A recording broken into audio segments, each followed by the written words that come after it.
Hello दोस्तों, welcome to BSc विमर। दोस्तों, ये वीडियो उन दोस्तों के लिए है जो 2021 में बिहार बोर्ड के लिए 12th का एग्ज़ाम देने वाले हैं। जैसा कि ये फिजिक्स का वीडियो आप लोगों ने जैसा कि थंबनेल में देखा, ये फिजिक्स का इलेक्ट्रोस्टैटिक्स का वीडियो है। इलेक्ट्रोस्टैटिक्स से जितने भी इम्पोर्टेंट प्रश्न हैं वो सारा का सारा मैं इस वीडियो के द्वारा लेकर आया हूँ। तो आप इस सीरीज़ में बने रहिएगा और इस वीडियो को कंप्लीट देखिएगा। इस सीरीज़ में क्या है ना कि आपको डेली का जो है हर चैप्टर से जितने भी ऑब्जेक्टिव प्रश्न है वो सारा का सारा मैं प्रोवाइड कराऊंगा। सो आप इस वीडियो में शुरू से अंत तक बने रहिएगा और चैनल पर पहली बार विजिट करें तो चैनल को सब्सक्राइब जरूर कर लीजिएगा, क्योंकि आपके एग्जाम से रिलेटेड जितने भी इंपॉर्टेंट प्रश्न हैं और जो भी नोटिफिकेशन है वो सारा का सारा मैं अपडेट करता रहता हूँ इस चैनल के माध्यम से। तो इस चैनल को सब्सक्राइब जरूर कर लीजिएगा और साथ ही अगर मॉडल पेपर का भी देखना चाहते हैं तो इस चैनल के प्लेलिस्ट में जाकर देख सकते हैं, चाहे वो फिजिक्स का हो, चाहे केमिस्ट्री का हो या अन्य सब्जेक्ट का हो। तो चलिए वीडियो को स्टार्ट करते हैं। यहाँ पर आपका पहला क्वेश्चन है कि एक अनावेशित वस्तु पर 1 कूलम आवेश होने के लिए उसमें से निकाले गए इलेक्ट्रॉनों की संख्या होगी। तो इसका करेक्ट आंसर हो जाएगा 6.25 इंटू 10⁻18। उसके बाद आपका नेक्स्ट प्रश्न है, इलेक्ट्रॉन या प्रोटॉन पर आवेश होता है। इलेक्ट्रॉन या प्रोटॉन पर आवेश कितना होता है? तो 1.6 इंटू 10⁻19 कूलम। उसके बाद आपका नेक्स्ट प्रश्न है कि r दूरी से विलग दो इलेक्ट्रॉनों के बीच लगने वाला बल समानुपातिक है, तो वो होता है r⁻2 के। उसके बाद आपका नेक्स्ट प्रश्न है कूलम बल है। कूलम बल क्या है? तो आपका यहाँ पर ऑप्शन है केंद्रीय बल, विद्युतीय बल। तो ये दोनों होता है, यानी ऑप्शन ए बी जो है, यानी ऑप्शन सी इसका करेक्ट हो जाएगा, यानी ए तथा बी दोनों। उसके बाद आपका नेक्स्ट प्रश्न है, अगर दो आवेशों के बीच की दूरी आधी कर दी जाए तो उसके बीच लगने वाला बल हो जाएगा, उसके बीच जो लगने वाला बल है वो 4 गुना हो जाएगा। उसके बाद आपका नेक्स्ट प्रश्न है कि एक स्टेट कूलम बराबर कितना कूलम होता है? एक स्टेट कूलम बराबर जो होता है वो 1/3 × 10⁻⁻9 कूलम के बराबर होता है। उसी प्रकार यहाँ पर जो एक स्टेट कूलम आपसे पूछ दिया जाता है, तो यहाँ पर 7वां नंबर प्रश्न है कि 1 कूलम आवेश बराबर कितना होता था। इसी से रिलेटेड है, इसका जवाब आपको जो है कमेंट सेक्शन में बताना है कि इसका जवाब क्या होगा, ठीक है। उसके बाद आपका नेक्स्ट प्रश्न है 8वां नंबर प्रश्न कि 1 कूलम आवेश वह है जो शून्य में 1 मीटर की दूरी पर स्थित समान आवेश पर बल लगाता है। तो इसका जो है 9.9 इसका जो है इसका करेक्ट आंसर हो जाएगा आपका ऑप्शन सी, यानी 9 या 9 इंटू 10⁹ न्यूटन। उसके बाद आपका नेक्स्ट प्रश्न है कि एक सरल रेखा पर बराबर दूरी पर स्थित 3 बिंदुओं क्रमशः +3q +q और q आवेश रखे जाते हैं। यदि q पर कुल परिणामी बल 0 हो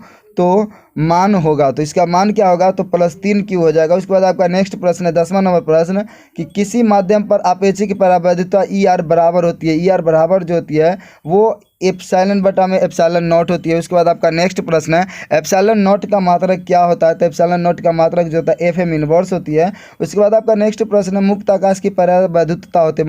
मुक्त आकाश की परावैद्युता जो होती है वो 8.85 इंटू 10⁻12 FM इनवर्स होती है। उसके बाद आपका नेक्स्ट प्रश्न है 13वां नंबर प्रश्न कि किसी अचालक पदार्थ के गोले को आवेश देने पर वह वितरित हो जाता है। वो वितरित हो जाता है, तो यहाँ पर आपका ऑप्शन है सतह पर, सतह के अलावा अंदर भी, केवल भीतर भी। तो ये तीनों का तीनों जो है ये गलत है, तो इसका करेक्ट आंसर हो जाएगा इनमें से कोई नहीं। उसके बाद आपका नेक्स्ट प्रश्न है कि परावैद्युता का मात्रक होता है। परावैद्युता का मात्रक क्या होता है?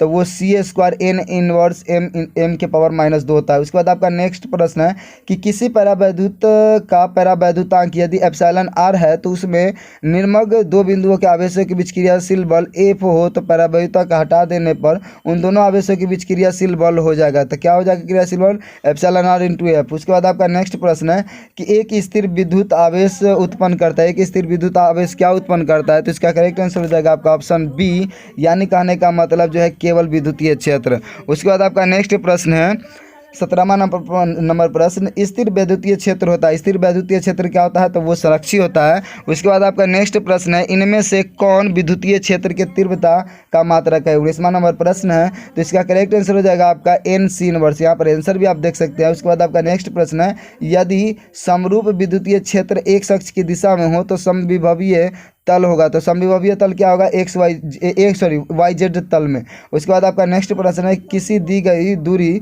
पर स्थित 2 इलेक्ट्रॉनों के बीच क्रियाशील गुरुत्वाकर्षण बल और विद्युतीय बल क्रमशः FG तथा FE हो तो FG/FE का अनुपात क्या होगा, F E upon F G का अनुपात क्या होगा, तो वो होगा 10⁻42। उसके बाद आपका नेक्स्ट प्रश्न है, किसी घिरे हुए बंद पृष्ठ के विद्युतीय फ्लक्स के भीतर स्थित आवेश का आवेश होता है, तो स्थिर आवेश क्या होता है, तो वो होता है 1/ε0 गुना। उसके बाद आपका नेक्स्ट प्रश्न है, आवेशित खोखले गोलीय चालक के अंदर विद्युत तीव्रता होती है, विद्युत तीव्रता क्या होती है, तो वो आपका जो है आपका हो जाता है यहाँ पर बहुत इंपॉर्टेंट प्रश्न है, वो शून्य होता है। उसके बाद आपका नेक्स्ट प्रश्न है, प्रश्न नंबर 24 कि यहाँ पर किसी आवेशित चालक के सतह बिंदु पर विद्युतीय क्षेत्र का मान होता है, तो वो विद्युतीय क्षेत्र का मान क्या होता है, तो वो होता है सिग्मा अपॉन एप्सिलॉन नॉट। उसके बाद आपका नेक्स्ट प्रश्न है कि यदि गोले पर 10 माइक्रोकूलम ठीक है म्यूसी आवेश हो तो उसकी सतह पर जो विद्युतीय फ्लक्स है, उसकी सतह पर विद्युतीय फ्लक्स क्या हो जाएगी, तो वो 36 पाई गुना 10⁻⁴ न्यूटन मीटर स्क्वायर पर कूलम। उसके बाद आपका नेक्स्ट प्रश्न है, उसके बाद आपका नेक्स्ट प्रश्न है कि एक आवेशित चालक के किसी बिंदु पर विद्युतीय क्षेत्र की तीव्रता होती है, तो वो होती है सतह के लंबवत। उसके बाद आपका नेक्स्ट प्रश्न है, अनंत लंबाई वाले आवेशित चालक के अक्ष से r दूरी पर विद्युतीय क्षेत्र होता है, r दूरी पर विद्युतीय क्षेत्र क्या होता है, तो यहाँ पर आप ऑप्शन देख सकते हैं A B C और D। इसका जो होता है वो लेमडा होती है, सॉरी लेमडा। उसके बाद आपका नेक्स्ट प्रश्न है कि चालक पदार्थ से बने असीमित आवेशित पतली चादर की सतह के निकट स्थित किसी बिंदु पर विद्युतीय क्षेत्र का मान जो होता है वो क्या होता है, तो वो होता है आपका सिग्मा अपॉन 2 एप्सिलॉन नॉट। उसके बाद आपका नेक्स्ट प्रश्न है 29 नंबर प्रश्न कि विद्युतीय तीव्रता का मात्रक होता है, विद्युतीय तीव्रता का मात्रक क्या होता है, तो वो वोल्ट पर मीटर होती है, यानी VM इनवर्स। उसके बाद आपका नेक्स्ट प्रश्न है, दो गोलों के त्रिज्या R1 एंड R2 है, तो इनको आवेशित करने पर इसके आवेश के पृष्ठ तनाव समान है, इसके पृष्ठों पर विभवों का अनुपात होगा, इसके पृष्ठों पर विभवों का अनुपात क्या होगा, तो R1 अनुपात जो होगा रेशियो में R2। उसके बाद आपका नेक्स्ट प्रश्न है 31 नंबर प्रश्न, E=0 वाले क्षेत्र में विभव V का दूरी R के साथ जो है वो विचरण होगा, R के साथ विचरण क्या होगा, तो वो होगा V अचर यानी कांस्टेंट, R पर डिपेंड नहीं करता है, ठीक है ना, R पर डिपेंड नहीं करता, यानी ऑप्शन डी इसका करेक्ट हो जाएगा। उसके बाद आपका नेक्स्ट प्रश्न है, निम्नलिखित में विद्युत क्षेत्र E और विद्युत विभव V बीच सही संबंध है, तो वो है आपका E=-dB/dx। उसके बाद आपका नेक्स्ट प्रश्न, किसी आवेशित चालक के भीतर विद्युतीय क्षेत्र और विद्युत विभव का मान क्रमशः होता है, तो वो होता है शून्य और समरूप।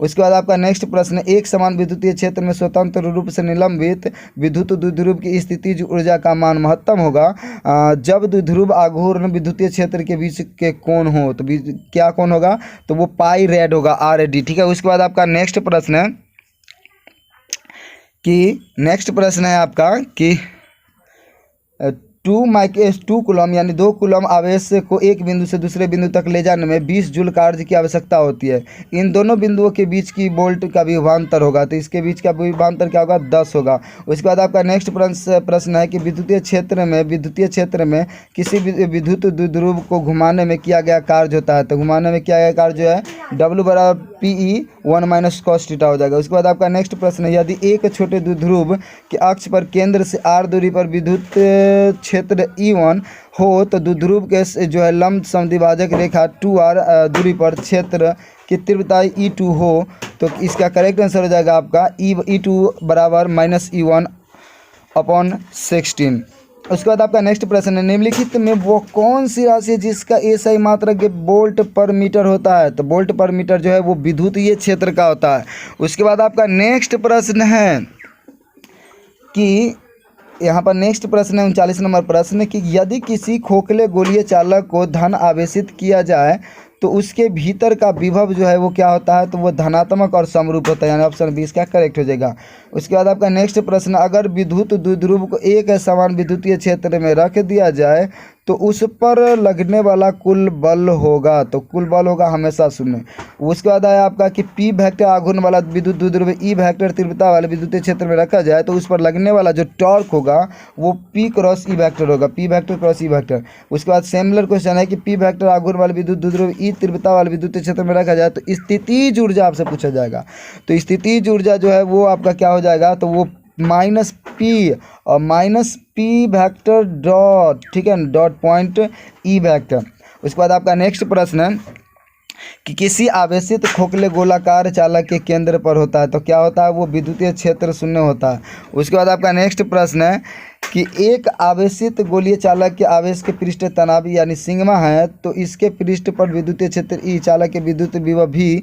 यदि पृष्ठ का घनत्व नियत रखते हुए गोले की त्रिज्या की आधी कर दी जाए, तो वह गोले के पृष्ठ विद्युतीय क्षेत्र का विभव जो है वो क्रमशः होंगे, क्या होंगे, तो इसका करेक्ट आंसर आपका जो हो जाएगा ऑप्शन ए हो जाएगा, यानी ई भी बट्टा में 2। उसके बाद आपका नेक्स्ट प्रश्न है, एक आवेशित गोलीय चालक के आवेश के पृष्ठ तनाव सिग्मा है, तो इसके पृष्ठ पर विद्युतीय क्षेत्र ई का चालक का विद्युतीय विभव भी है, तो आवेश को क्यों रखते हुए गोलीय चालक की त्रिज्या अधिक कर दिया जाता है, तब गोले के पृष्ठ पर विद्युत क्षेत्र का विभव होगा। विद्युत क्षेत्र का विभव क्या होगा, तो वो होगा आपका 4E और 2 उसके बाद आपका नेक्स्ट प्रश्न है, यदि दो सुचालक गोले अलग अलग आवेशित करने का परस्पर जोड़ दिया जाता है, बहुत इंपॉर्टेंट प्रश्न है, जोड़ दिया जाता है, तो यहाँ पर आपका करेक्ट आंसर हो जाएगा कि दोनों गोलों का आवेश जो है वो संरक्षित होती है, मतलब आवेश फिक्स संरक्षित होता है। उसके बाद आपका नेक्स्ट प्रश्न है, दो प्लेटों के बीच का विभवांतर